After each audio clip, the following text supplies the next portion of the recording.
তোমাদের সঙ্গে শেয়ার করতে চলেছি সিমুই। এখানে আমি 1 প্যাকেট সিমুই নিয়েছি। সিমুইটা একটা জায়গায় ঢেলে নিলাম আর গ্যাসে কড়া বসিয়ে দিয়েছি। কড়াটা গরম হয়ে গেছে। 1 চামচ ঘি দিয়ে দেবো।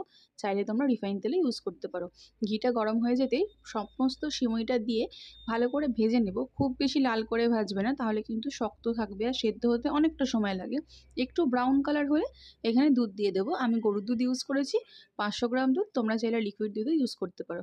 দুধ দিয়ে দুটো এলাচ ফাটিয়ে দিয়ে দিয়েছি আর মাঝে মাঝে কিন্তু একটু নাড়াচাড়া করবে, নাহলে তলায় বসে যেতে পারে। ভালো করে ফুটে সেদ্ধ হয়ে গেলে যেই বাটির মাপে সিমুই নিয়েছো সেই বাটিরই হাফ বাটি চিনি নেবে। যদি 1 বাটি সিমুই হয় তাহলে হাফ বাটি চিনি নেবে। তো চিনিটাও দিয়ে দেবো। চিনিটা গলতে একটু সময় লাগবে। চিনিটা গলে গেলে একটু পাতলাও হবে। চিনিটা দেওয়ার পর একটু ভালো করে ফুটিয়ে একটু ঘনত্ব ভাব হয়ে গেলে নামিয়ে নেবো। আর খুব বেশিও ঘন করবে না, তাহলে কিন্তু খাওয়ার সময় জিনিসটা আরও বসে যাবে আর খেতে ভালো লাগবে না। একটু পাতলা পাতলা নামাবে, তাহলে খাওয়ার সময় একদম ঠিকঠাক থাকবে। আর আমার এই সিমুইয়ের রেসিপিটা তোমাদের কেমন লেগেছে কমেন্টে জানাতে কিন্তু ভুলো